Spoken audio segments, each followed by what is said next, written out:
찬송가 28장 함께 찬양하겠습니다.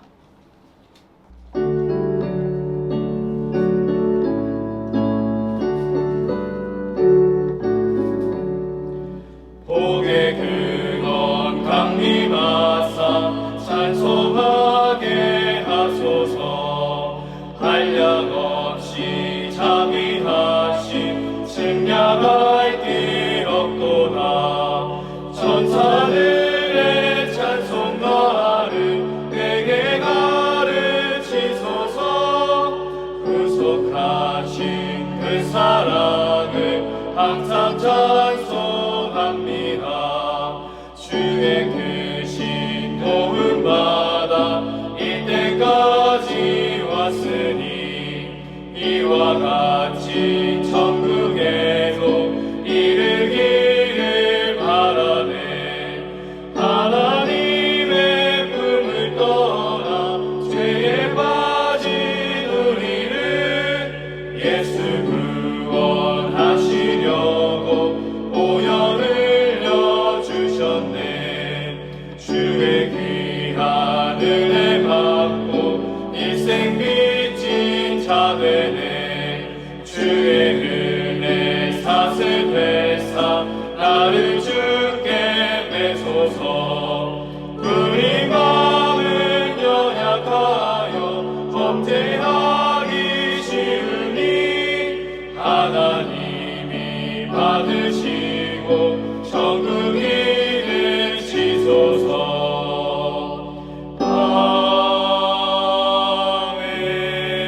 아멘. 함께 기도하겠습니다. 사랑의 하나님, 오늘 새벽 우리를 주의 말씀 앞에 불러주시고 이렇게 주의 말씀을 묵상하게 하시니 무한 감사를 올려드립니다. 우리는 주님이 필요합니다. 우리는 하나님의 도움이 필요합니다. 주께서 허락하신 사명을 완수해 갈 때 특히 우리는 하나님의 도우심이 절실히 필요합니다. 여기 주님의 선한 능력을 굳게 믿고 새벽을 깨우는 주의 백성들이 있습니다. 이 백성들 가운데 하나님의 선한 인도하심을 베풀어 주시옵소서. 합력하여 선을 이루는 역사를 보여주시고 겨자씨 같은 믿음이 산을 옮기는 역사를 경험케 하여 주시옵소서. 우리는 전능하신 하나님을 믿으며 그런 하나님께서 우리의 하늘 아버지가 되신다는 사실을, 그리고 우리에게 가장 좋은 것을 주신다는 것을 굳게 믿습니다. 성령 하나님, 사랑하는 수요제일교회 성도들이 더욱 주 안에 머물 수 있도록 우리의 심령을 주관하여 주시옵소서. 사랑하는 담임 목사님을 위해 기도합니다. 주께서 세우신 주의 종 가운데 영육 간의 강건함을 더하여 주시옵소서. 지금 필리핀 선교지 탐방을 하고 계십니다. 오고 가는 모든 발걸음을 지켜 보호하여 주시고 주가 주시는 풍성한 은혜를 마음껏 누리며 주일에는 더욱 복된 말씀, 은혜의 말씀으로 함께하게 하여 주시옵소서. 이제 주의 말씀을 묵상합니다. 통독하는 말씀과 선포되어진 말씀을 통해 내 삶에 변화가 있기를 원합니다. 성령 하나님, 우리의 심령을 주관하여 주시옵소서. 감사드리며 예수 그리스도의 이름으로 기도합니다. 아멘. 오늘 우리에게 주신 하나님 말씀은 이사야 38장입니다. 그때 히스기야가 병들어 죽게 되니 아모스의 아들 선지자 이사야가 나아가 그에게 이르되 여호와께서 이같이 말씀하시기를 너는 내 집에 유언하라. 내가 죽고 살지 못하리라 하셨나이다 하니 히스기야가 얼굴을 벽으로 향하고 여호와께 기도하여 이르되 여호와여 구하오니 내가 주 앞에서 진실과 전심으로 행하며 주의 목전에서 선하게 행한 것을 기억하옵소서 하고 히스기야가 심히 통곡하니 이에 여호와의 말씀이 이사야에게 임하여 이르시되 너는 가서 히스기야에게 이르기를 내 조상 다윗의 하나님 여호와께서 이같이 말씀하시기를 내가 내 기도를 들었고 내 눈물을 보았노라. 내가 내 수 안에 15년을 더하고 너와 이 성을 아수르 왕의 손에서 건져내겠고 내가 또 이 성을 보호하리라.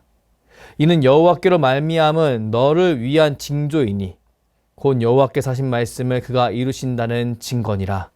보라, 아하스의 해시계에 나아갔던 해 그림자를 뒤로 10도를 물러가게 하리라 하셨다 하라 하시더니 이 해시계에 나아갔던 해 그림자가 10도를 물러가니라. 유다 왕 히스기야가 병들었다가 그의 병이 나은 때에 기록한 글이 이러하니라. 내가 말하기를 나의 중년에 수올의 문에 들어가고 나의 여생을 빼앗기게 되리라 하였도다.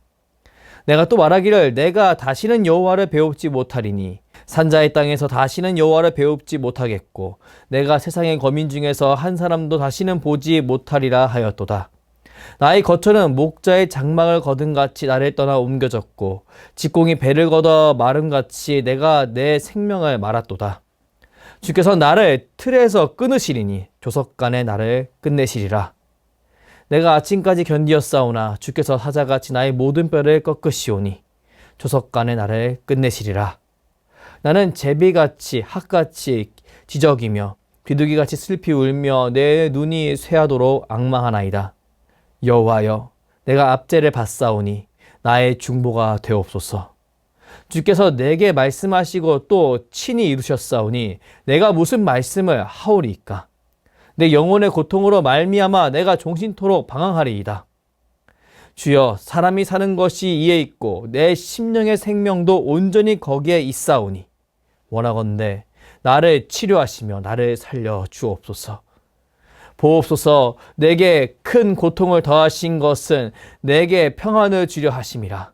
주께서 내 영혼을 사랑하사 멸망의 구덩이에서 건지셨고 내 모든 죄를 주의 등 뒤에 던지셨나이다. 수월이 주께 감사하지 못하며 사망의 주를 찬양하지 못하며 구덩이에 들어간 자가 주의 신실을 바라지 못하되 오직 산자 곧 산자는 오늘 내가 하는 것과 같이 주께 감사하며 주의 신실을 아버지가 그의 자녀에게 알게 하리이다. 여호와께서 나를 구원하시리니 우리가 종신토록 여호와의 전에서 수금으로 나의 노래를 노래하리로다. 이사야가 이르기를 한 뭉치 무화과를 가져다가 종처에 붙이면 왕이 나으리라 하였고 히스기야도 말하기를 내가 여호와의 전에 올라갈 징조가 무엇이냐 하였더라. 아멘. 이사야 38장 중 1절부터 7절까지의 말씀을 중심으로 기억하옵소서 하고 통곡하니 라는 제목으로 하나님 말씀을 선포하겠습니다. 사람은 하나님을 쉽게 오해합니다. 그리고 쉽게 낙심합니다. 하지만 하나님은 말씀을 통해 자신의 빈틈을 보여주십니다. 나를 의지하라고, 나를 붙잡으라고 하나님은 자신의 빈틈을 우리에게 보여주시는 겁니다. 오늘 성경 말씀은 이미 죽음이 예견되어 있음에도 하나님께 기도해서 생명이 연장된 한 인물이 등장합니다. 그는 바로 히스기야입니다. 성경은 지난 37장에서 아수르에 의해 멸망당할 뻔한 히스기야의 남유다가 하나님의 은혜로 위기에서 건진받는 것을 보여줬습니다. 그때 우리는 아수르의 오만방자함과 이를 놓고 하나님께 기도하는 히스기야의 모습을 묵상했습니다. 이때 히스기야는 하나님의 이름을 모욕하는 아수르에 집중했습니다. 그가 지금까지 해온 선한 일과 그가 하나님께 보여드린 충성을 말하지 않았습니다. 그는 그저 하나님의 이름이 땅에 떨어지는 것을 안타까워하며 하나님께 직접 보응해달라고 기도했습니다. 그리고 하나님은 놀라운 역사로 아수르를 물리쳐 주셨습니다. 우리는 이런 놀라운 장면을 두 눈으로 확인했습니다. 그리고 그 다음에 오늘 38장에서 또 다른 하나님의 기적을 확인할 수 있습니다. 우리 본문 1절 말씀을 함께 읽겠습니다. 그때 히스기야가 병들어 죽게 되니 아모스의 아들 선지자 이사야가 나아가 그에게 이르되 여호와께서 이같이 말씀하시기를 너는 내 집에 유언하라 내가 죽고 살지 못하리라 하셨나이다 하니 37장에서 놀라운 기적을 보여준 선지자 이사야는 갑자기 히스기야의 죽음에 대해 언급합니다. 여기서 우리는 한 가지 기억해야 할 사실이 있는데요.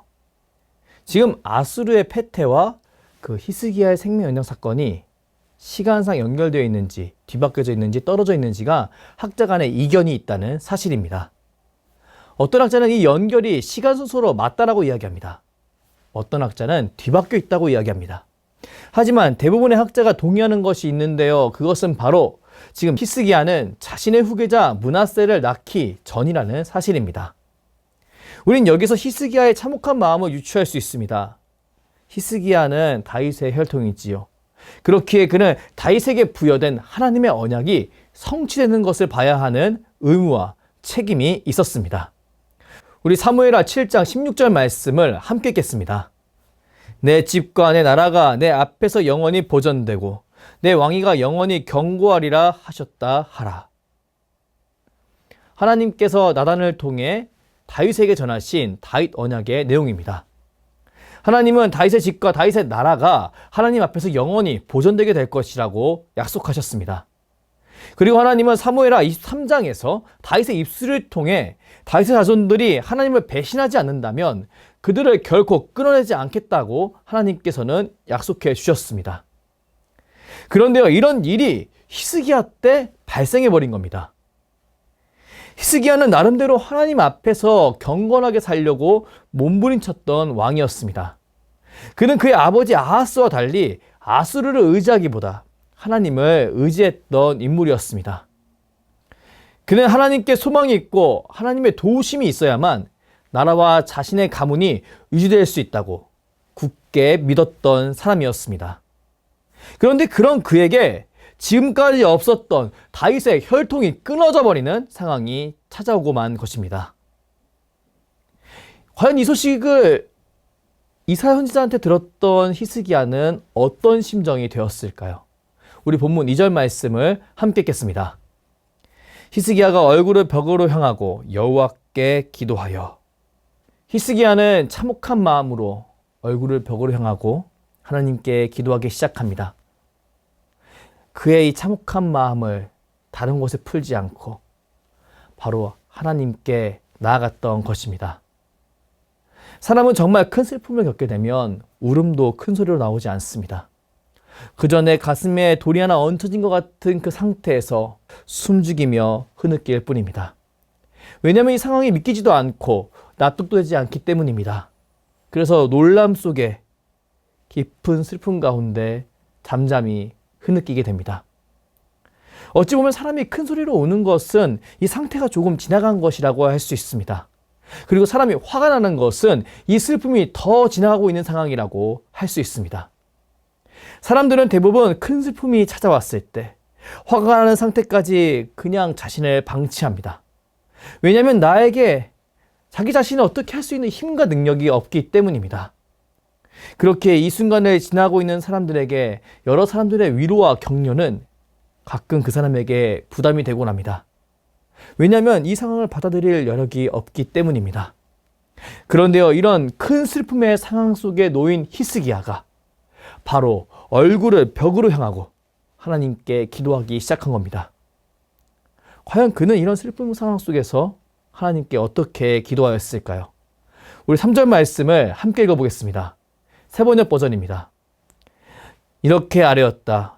주님, 주님께 빕니다. 제가 주님 앞에서 진실하게 살아온 것과 온전한 마음으로 순종한 것과 주님께서 보시기에 선한 일 한 것을 기억하여 주십시오. 이렇게 기도하고 나서 히스기야는 한참 동안 흐느껴 울었다. 히스기야는 하나님께 자신의 선함을 가지고 흥정하지 않았습니다. 그는 내가 이만큼 잘 살아왔으니 나에게 생명 영장의 은혜를 달라고 말하지 않습니다. 그 대신 그는 하나님께 자신을 기억해 달라고 기도하고 하나님 앞에서 흐느낄 뿐이었습니다. 우리 이런 그의 모습을 바라보며 그가 아직 하나님께 소망을 두고 있음을 알 수 있습니다. 비록 그는 하나님께 자신의 선한 행동을 가지고 흥정하진 않았으나 그는 하나님이 다윗에게 하신 그 다윗 언약에 근거하여 하나님께 자신을 기억해 달라고 이런 자신을 다윗의 혈통을 끊어내는 그런 악한 사람으로 남기지 말아달라고 기도하고 있던 것입니다. 우리는 이런 그의 모습을 바라보며 그가 믿는 하나님은 자신의 말을 사랑하는 이의 간구로 말미암아 바꾸실 수 있는 분이심을 알 수 있습니다. 우리 본문 5절부터 6절까지의 말씀을 함께 읽어보겠습니다. 너는 가서 히스기야에게 이르기를 내 조상 다윗의 하나님 여호와께서 이같이 말씀하시기를 내가 내 기도를 들었고 내 눈물을 보았노라. 내가 내 수완에 15년을 더하고 너와 이 성을 아수르 왕의 손에서 건져내겠고 내가 또 이 성을 보호하리라. 아멘. 하나님께서는 히스기야의 기도를 들으시고 선지자 이사야를 통해 히스기야의 생명이 15년 연장되었음을 선포하게 하셨습니다. 그리고 그가 그의 아버지와 달리 대적했던 아수르로부터 그와 예루살렘을 지켜주시겠다고 약속해 주셨습니다. 사랑하는 성도 여러분, 저는 이런 사랑하는 이의 기도를 들으시고 자신의 선택을 바꿔주시고 은혜를 베풀어 주시는 분이 우리의 하나님이라고 굳게 믿습니다.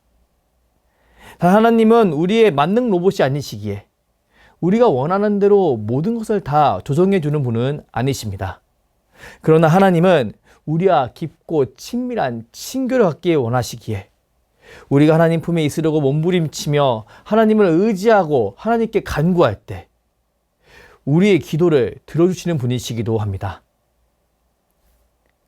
에베소서 6장 18절 말씀을 보면 사도 바울은 이런 맥락에서 다음과 같이 성도들에게 권면합니다. 우리 에베소서 6장 18절 말씀을 함께 읽겠습니다. 모든 기도와 간구를 하되 항상 성령 안에서 기도하고 이를 위하여 깨어 구하기를 항상 힘쓰며 여러 성도를 위하여 구하라. 아멘. 사도 바울은 하나님이 자신을 사랑하는 자에게 은혜를 베풀어 주시는 분이라는 것을 분명히 알았습니다. 그리고 그는 성도들에게 모든 기도와 간구를 하되 성령 안에서 기도하라고 권면합니다. 왜 바울은 이런 기도를 성령 안에서 하라고 했던 것일까요? 그 이유는 성령은 그리스도의 가르침을 다시 떠올리게 하고 성도를 더욱 그리스도께 접붙여 있을 수 있도록 인도하기 때문입니다. 마태복음 7장 11절 말씀을 함께 읽겠습니다. 너희가 악한 자라도 좋은 것으로 자식에게 줄 알거든 하물며 하늘에 계신 너희 아버지께서 구하는 자에게 좋은 것으로 주시지 않겠느냐. 아멘. 예수님께서 구하면 받을 것이요 찾으면 찾아낼 것이요 두드리면 열릴 것이라고 말씀하신 다음에 하신 이 말씀을 보십시오. 우리 예수님은 우리가 믿는 하나님이 남이 아니라 하늘에 계신 너희 아버지라고 분명히 말씀하십니다. 예수님은 하나님을 전적인 타자로만 보려고 하는 죄 아래에 있는 인생들에게 하나님은 너희의 아버지가 되시고 너희를 사랑하시는 분이시라는 것을 분명히 밝히십니다. 그리고 예수 그리스도의 이름으로 예수 그리스도의 가르침 안에서 하나님께 구하라고 분명히 말씀하십니다. 우리 이런 예수님의 가르침을 기억해야 합니다. 그리고 이 예수님의 가르침을 의지하며 더욱 하나님을 의지하는 삶을 살아야 합니다. 혹시 하나님의 뜻이 있어라고 말하면서 나에게 주어진 상황 속에서 기도하는 것을 멈춘 성도들이 있으신가요? 만약 그렇다면 하나님에 대한 절대적인 믿음인 것처럼 보이나 하나님께 거리를 두게 만드는 그런 불신앙의 태도에서 벗어나길 바랍니다. 우리는 하나님과 씨름해야 합니다. 우리는 하나님과 더욱더 붙어 있어야 합니다. 우리는 우리에게 주어진 위기의 순간과 슬픔의 순간에서 하나님께 기억하옵소서라고 기도하며 통곡하고 매달리는 삶의 태도가 필요합니다. 왜냐하면 이 과정을 통해 하나님은 우리를 변화시키시기 때문입니다. 우리의 제약된 모습을 제거해 주시고 우리의 선한 모습을 더욱 강화시켜 가시기 때문입니다. 창세기를 보면 하나님과 씨름을 한 인물이 등장합니다. 그는 바로 이스라엘의 이름을 얻기 전에 야곱이었습니다. 그는 죽음의 위기 앞에서 하나님과 씨름했습니다. 그리고 자신에게 큰 부상이 있을지언정 하나님을 결코 놓지 않았습니다. 그리고 그는 하나님께 이스라엘이라는 이름을 받았습니다. 과연 이스라엘의 이름의 뜻은 무엇이었을까요? 모두 다 알다시피 그 이름의 뜻은 바로 하나님과 겨루어 이김이라는 뜻이었습니다. 왜 하나님께서는 이 이름을 야곱에게 주었던 것일까요? 저는 하나님께서 사랑하는 이들과 그들과 한 언약 때문에 가끔 자신의 말을 바꿔줄 수 있는 분이라는 것을 구약 때부터 보여주셨다고 믿습니다. 그리고 저는 이 모습이 우리 예수님의 가르침과 연결되어서 지금 우리 보고 더욱더 하나님께 매달리라고 기도하라고 권면한다고 믿습니다. 사랑하는 성도 여러분, 하나님 앞에서 절대적인 상황은 결코 없습니다. 하나님 앞에서 모든 상황은 언제나 뒤집힐 수 있는 것들입니다. 그렇게 우리는 기도해야 합니다. 단 우리의 욕심과 정욕을 위하여 기도하는 것이 아니라 하나님의 이름과 하나님의 영광에 합당한 기도를 해야 합니다. 히스기야는 자신에 대해서 끊길 다윗의 혈통을 가슴 아파하며 하나님께 기도했습니다. 그리고 불쌍히 여겨달라고 기도했습니다. 그리고 그는 생명 영장의 축복을 받았습니다. 우린 그런 그의 모습을 바라보며 나에게 주어진 사명의 길을 잘 걸어갈 수 있도록 하나님께 도와달라고 기도해야 한다는 사실을 깨달을 수 있습니다. 그리고 만약 내 앞에 어려움이 내 사명의 길을 방해한다면 이 어려움을 해결해 달라고 기도해야 한다는 사실을 깨달을 수 있습니다. 저는 믿습니다. 분명히 하나님께서 이런 믿음의 간구를 분명히 들어주실 줄 믿습니다. 그리고 우리 입술에 이사야 38장 중반부 이후서부터 등장하는 히스기야의 찬송과 같은 찬송이 흘러넘치게 해주실 것이라고 믿습니다. 우리 이런 믿음을 가지고 주께 나아가는 저와 여러분이 되길 주님의 이름으로 축복합니다. 기도하겠습니다. 사랑의 하나님, 오늘 말씀을 통해 하나님을 의지하고 하나님께 매달리는 기도 생활이 우리에게 꼭 필요하다는 사실을 확인하게 하시니 무한 감사를 올려드립니다. 우리는 히스기야와 같이 하나님이 맡긴 사명을 충실히 감당하기 위해 하나님께 언제나 간구할 수 있는 그런 믿음의 사람이 되기를 원합니다. 그리고 하나님께서 사명 감당을 위해 우리를 사용해 주시는 것을 경험하길 원합니다. 은혜 하나님, 우리는 연약합니다. 위기의 상황 속에 완악해진 마음이 있다면 하늘의 위로로 풀어주시고 더욱 주께 엎드리게 하여 주시옵소서. 그리고 주가 주신 사명을 기억하고 주께 기도하며 하늘 아버지가 주시는 복을 누리게 하여 주시옵소서. 감사드리며 주께서 가르쳐주신 기도로 기도하오니 하늘에 계신 우리 아버지, 아버지 이름을 거룩하게 하시며 아버지의 나라가 오게 하시며 아버지의 뜻이 하늘에서와 같이 땅에서도 이루어지게 하소서. 오늘 우리에게 일용할 양식을 주시고 우리가 우리에게 잘못한 사람을 용서하여 준 것 같이 우리 죄를 용서하여 주시고 우리를 시험에 빠지지 않게 하시고 악에서 구하소서. 나라와 권능과 영광이 영원히 아버지의 것입니다. 아멘.